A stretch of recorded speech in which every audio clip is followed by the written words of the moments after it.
میں نے FCPS ادھر سے کیا ہوا تھا، تو میرے دل میں آیا کہ میں MRCP کیوں نہ دے دوں، کیونکہ اس کا صرف امتحان دینے کی تھی جس نے FCPS کیا ہوا. تو میں نے وہ امتحان دیا، تو مرشد کی دعا سے میں وہ پاس ہو گیا. انہوں نے مجھے ادھر کنسلٹنسی میں لگا دیا، اسسٹنٹ کنسلٹنٹ. وہاں پوسٹ گریجویٹ کے ہر شہر میں باری باری وہ جاتے تھے ڈاکٹرز، اور وہاں جو جس کا ڈائگنوسس نہیں ہوتا تھا کہ یہ کیا بیماری ہے وہ ڈسکس ہوتے تھے بچے.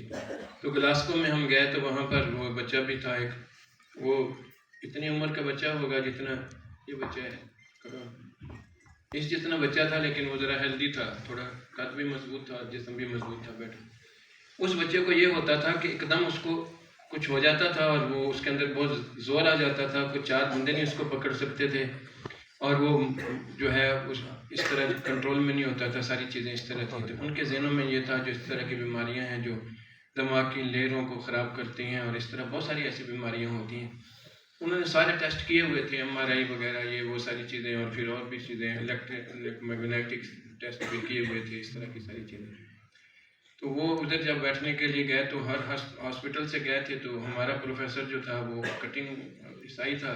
اس کے بعد میرا نمبر تھا، میرے ساتھ پوسٹ گریجویٹ کرنے والے 5 اور ڈاکٹر تھے ہم. تو اس نے کہا کہ انہوں نے دیکھنا ہے. سب سے پہلے وہ جو اسسٹنٹ ہوتا تھا وہ دیکھتا تھا، تو وہ ایک دم کہتا وہ یہودی تھا. تو اس نے کہا کہ doctor Muhammad I request you don't touch the boy. کہتا you have got a big beard and he will be scared and اس کو یہ ہو جائے گا تیری داڑھی دیکھ کے. اچھا بھی وہ بات اتنی اس نے کی تو میں نے کہا I am least interested. مجھے غصہ آیا تھوڑا، میں نے کہا تھوڑا اس کو انگریزی میں نے تھوڑی ڈانٹ دے دی.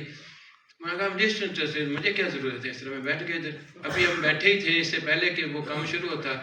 میں نے بچے کو دیکھا، میں نے کہا اسی طرح پیارا سا بچہ تھا. میں نے بچے کو دیکھا تو بچہ وہاں سے ماں کی گود سے نکلا، چل کے میرے پاس آ گیا. وہ سارے دیکھ رہے ہیں اس کو کیا ہوا.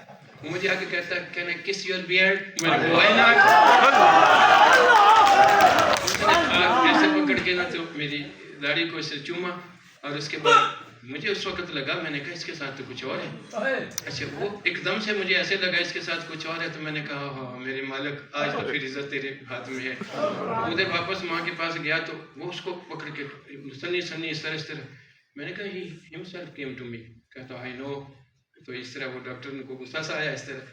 اتنی دیر میں اس کی طرف بار بار میری نظر ادھر ہی جائے. پتہ نہیں مرشد کی نسبت کی برکت تھی کہ بندے کی اپنی سوچ تھوڑی ہوتی ہے. وہ تو پھر جس کے ہاتھ میں ڈور بات ادھر سے آتی ہے اس کے اوپر جو ہے وہ یہ اس کو چیک کرنے گیا. انہوں نے باری لی کہ ہم پہلے کریں گے. یہ اس کے گھر کے وہ بچہ ایک دم کہتا oh you bastard. تو اس نے اس کو کوئک ماری. وہ ادھر جا کے گر گیا. وہ قابو نہیں آ رہا. اس نے اچھا بلا توڑ پھوڑ ساری کر دی. میں نے اس کو دیکھنا شروع کیا تو وہ تھوڑا اس کے اوپر آیا، میری طرف دیکھ کے ایسے سٹن ہو گیا. میں نے کہا کم ہے آیا. میں نے اس کی طرح انگوٹھی اس کے پکڑ لی. میں نے کہا from where you have come. اس نے بتایا میں فلاں علاقے سے ہوں. اس نے اپنا نام بتایا. وہ جن تھا اس کے اوپر. میں نے کہا وائی یو ٹیزنگ ہم. کین یو لیو. کہتے ہیں if you say I will leave. تو وہ ماں اس کی دیکھ رہی ہے، سارے حیران ہو رہے. یہ میڈیکل گزٹ میں بھی یہ ساری چیزیں چھپی تھیں. لوگ دور دور سے میرے انٹرویو کے لیے ان دنوں میں آتے تھے. 95 کی بات ہے یہ. اس کے بعد وہ اس طرح ہو گیا. تو کہتا واٹ از دس. میں نے کہا یہ spiritual thing you don't believe it. وہ ماں اس کی بلیو کرتی تھی. وہ ایک دم پہلے تو میجک کہہ کے ایک دم گر گئی، بے ہوش ہوئی. پھر اٹھی. اس کے بعد وہ آئی ایک دم آ کے تو وہ میرے اس نے اس طرح گوٹے پکڑ لیے اور اس طرح کیا پلیز ہیل ہم اور یہ اور وہ فلانا. تو اس طرح جو ہے وہ اس طرح ادھر یہ ہو گیا. تو میں نے کہا واہ واہ واہ، اگر یہ مسلمانی نہ ہوتی، یہ نسبت نہ ہوتی تو یہ کدھر سے تھی بات. اس نے تو داڑھی کی بات کی تھی. ابھی وہ ذلیل ہو کے نیچے لٹا ہوا تھا اور باقی سارے اس طرح کے تھے اور وہ بھی صحیح ہو گیا. اور اس کے بعد پھر ان کو یہ ہوا کہ یہ واقعی یہ کوئی اس طرح کی چیز ہے کہ نہیں. پھر وہ بعد میں 2 ڈاکٹر جو ہیں وہ بھی انگریز آ کے مسلمان ہو گئے اور پھر باقی بھی ساری چیزیں اس طرح ہو گئی. یہ ہے نسبت کی برکتیں. یہ ہستی وہ چیز ہے بس اس کو بیان کرنا بڑا مشکل ہے. جتنا محبت سے دیکھتے جاؤ گے اتنا اندر سے بات کرتے. اللہ ہمیں استقامت عطا فرما دے اور ان کی قدر نصیب فرما.